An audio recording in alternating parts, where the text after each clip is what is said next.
If I could watch one video in my 20s to set me up financially for the rest of my life, this would be it. Now, these are the steps that I did to become financially free in my 30s and also my clients that I coach around financial freedom. And after doing 35,000 coaching calls with people over this last decade, I saw what works and I saw what doesn't work. So my goal is to help you get ahead sooner. Now, this is not some get rich quick scheme, and no, I'm not going to suggest a network marketing company or an MLM, but more some evergreen strategies that can be shared and implemented by anyone regardless of where they are at. In this video, you're going to learn an extremely powerful 5-step framework to become financially free by your 30s if you're in your 20s. And number 5 is my favorite. Number 1, have a plan for your money. I know when I started making money, it was so easy for me to spend emotionally. I see something, I have the money or I want it, and I swipe the card. And what that did is it allowed me to go in debt, or that extra income that I had, I would actually just spend it. So you might be just like how I used to be, where I would just spend frivolously. Or if you made even more money, we would have what we call lifestyle inflation. What that means is that when you make more money, your lifestyle also increases. And these are total recipes for failure. Why? Because you don't have a plan. So what you're going to want to do instead is identify what you will do with your money before you even have it.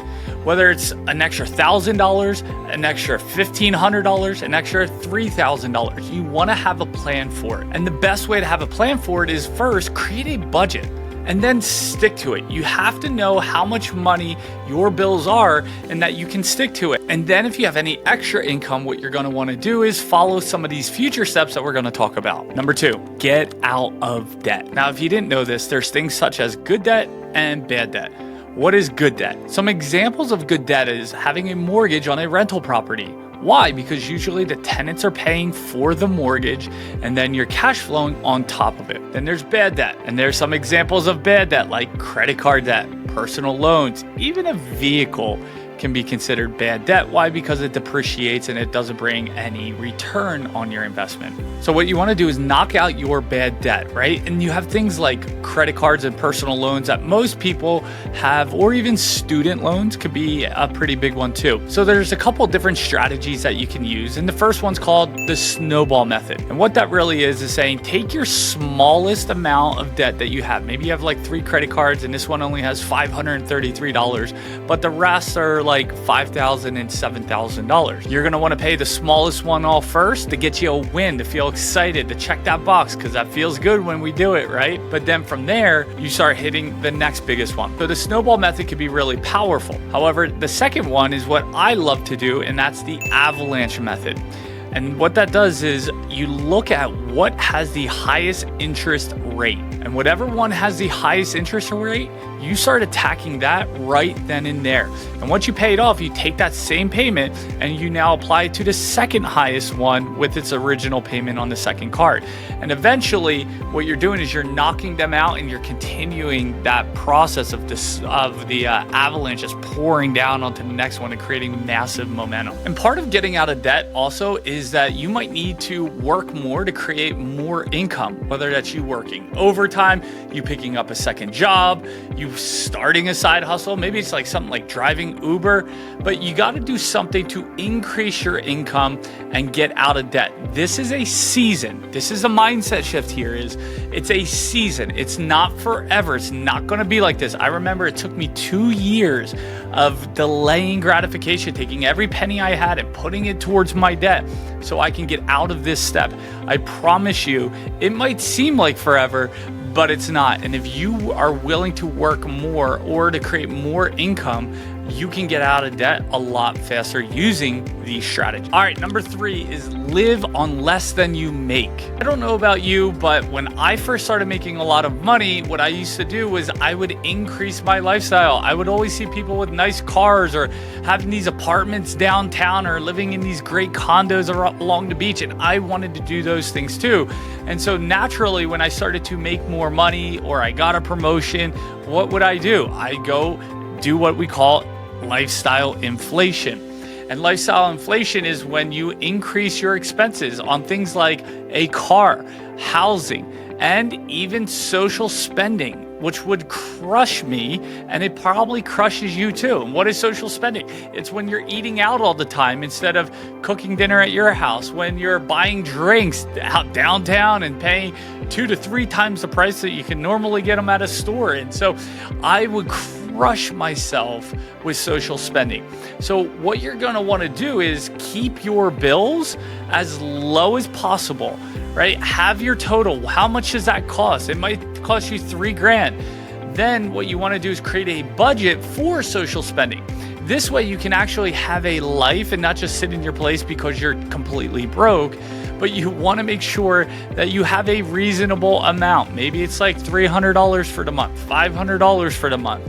And so this way, once you spend that money, you're done. Again, this is just for a season. It's not forever, but I'm telling you, once you've paid off your debt and you start keeping your bills low, you have a budget to enjoy your life for the season, then what you're going to want to do is put all that extra money into step 4. And you might be sitting there thinking, Joe, what is step 4? Step 4 is investing your money. Now, today, as many of you probably understand, it's not like your grandparents or your great-grandparents back in the day where you could take your money from under your bed or under your mattress and put it into the bank. Because no banks are paying 10, 12% anymore for a savings account. You're lucky if you get 0.05%. You're losing money to inflation. You need to make more than 3% just to break even. And so what I'm talking about are some evergreen strategies. And there's really 3 ways that you can invest for your financial freedom in your future. And that is number 1, stocks. Number 2, real estate. And number 3, businesses. Now, I have stocks and my portfolio isn't something I really focus on there. It's going to be a good nest egg for the future. We'll put into that as time goes on. But I really like to focus on business because business is the quickest way for you to make a lot of money. Now, with business, there's 2 options you have. You could start a business or you could buy a business. I will say this, when it comes to starting a business, in the beginning, you have to wear a lot of hats. You might have to invest a lot of money in the beginning. You can start businesses without a lot of money, just by picking up the phone and calling people. If you can solve someone's problem and they actually have the money to pay you for that solving that problem, you can make a lot of money quickly. But the problem is, since you're wearing so many hats, you're going to have to do a lot of the work yourself in the beginning, and then you have to hire people and you have to learn all that and create systems and processes. The quicker way is to buy a business. And yes, there's strategies where you use an SBA loan, put 10% of the business down, but it's already got people usually in it or systems and processes established where you could come in and say, what can I add? What value can I add to this business that's going to allow it to grow? And then there's real estate, which is my favorite because you can acquire properties with 0 money down. And we'll talk about that in future videos. However, when it comes to real estate, there's a million different ways to make $1 million in real estate. And that's a fun little saying, but I honestly if you want to start out with single family homes, renting out each room. I used to do that. I house hacked where I didn't own the property, unfortunately, but I actually was able to rent out all the other rooms. Instead of paying like $1,000 a month, I paid like $300 a month. Well, if you own a property, you can actually rent out each room depending on where you are and your purchase price. There's a lot of different dynamics, but you can actually pay your mortgage and have that money on top of paying the mortgage, that extra, which we call cash flow, start paying your bills. And the goal is to get your cash flow from your investments to pay for your bills and your lifestyle. But once it covers your bills, you are by definition financially free. Now, here's what I will say. People think you got to have millions of dollars to become financially free.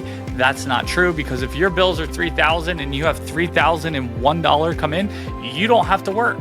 Would I advise that? Absolutely not. But the goal is to get your passive income above your monthly expenses. And once you do that, you're free. Okay? Now, here's what I will say when it comes to your investments. Yes, it might take you a little bit of time, but I don't want you to think about you creating financial freedom in terms of how long is this going to take me. The way I want you to think about it is, how many assets do I need to create that will pay me, that will help me become financially free? So it's a different way of thinking. A lot of times we think in context of time versus number of assets. And so you got to be careful though. If you're doing like a long-term rental in real estate and you're making $100 a month cash flow, it's going to take a lot of properties and it might not be sustainable. And that's where we got to look to upgrade our strategy. However, there's a million different ways to invest. We'll go into more details in future videos, but just know you got to get in the game of investing. And that is a mindset shift that you need to make. It took me a while. And I learned from Grant Cardone, he's like, I want to live broke. And I never understood what that meant. And it was because all the extra money he had after he paid his bills went into trying to get his money to make him more money. And when your money can work for you to create more money, then all of a sudden there's a compound effect. Warren Buffett said that's the eighth wonder of the world. And you start seeing how you can get financially free really quickly. All right, once you've done that, you can move on to step 5, and this is my favorite one. And number 5 is be outrageously generous. Now, this step is the most fun. This is where you get to bless others when investments are paying all of your bills and your lifestyle. You get to enjoy to be a big blessing to other people. This is where you can go out and buy people dinner. You can cover the bill when the check comes. This is where you can go on trips and just say, hey, I got airfare and I got the hotel. Don't worry about it. Come hang out. This is where you can go in Christmas time and be able to bless those that are less fortunate. I remember a few years back, my wife and I were blessed to be in this position, but I remember at our church, they had a Christmas tree of how we can help families in need at that time. And there was this one family, it was a family of 9. And I was like, oh my goodness, that's a lot of people. But what we found out was they lost everything in a fire. They were struggling to get by. The dad couldn't find a job. And so we actually took care of them that Christmas. We bought bunk beds, mattresses, bed sheets, pots, pans, clothes, jackets, gloves, food. We did everything for them. Everything that was pretty much on their list that wasn't too extravagant or like pricey or out of necessity, we did for them. And then the following year, we took care of this family again, not as much because they were getting on their feet. We already blessed them that first year, but it was just an opportunity for us to be so generous because we were able to be in a position where our bills were covered, our lifestyle was covered. And I'm telling you, it is better to give than it is to receive. I promise you. You might think, no, I want everything now, but I promise you, when you're in that position and you see someone light up because you were able to cover it, you're in line in the grocery store getting food and the person in front of you, their card gets declined and they're extremely embarrassed. And you're just like, you can swipe your card because you know you got the money and bless them and say, hey, don't worry about it. It's just a blessing to you. All right. Like it's just so rewarding. So I encourage you to go win financially so that you can be a blessing to other people. So yes, you need to do all 5 of these steps to get on your path to financial freedom by your 30s if you're in your 20s. And if you want to learn more on how to start investing specifically in great detail, you can check out my podcast called Master Life by Design. And this is where you're going to learn the strategies and mindset shifts and the specific steps from 7-figure entrepreneurs that have done it so that you can create financial freedom and live life on your terms and with your family or your future family. So go check that out and make sure to subscribe here, share this with someone, and let me know in the comments what you're going to do differently from this point forward to create your financial freedom faster.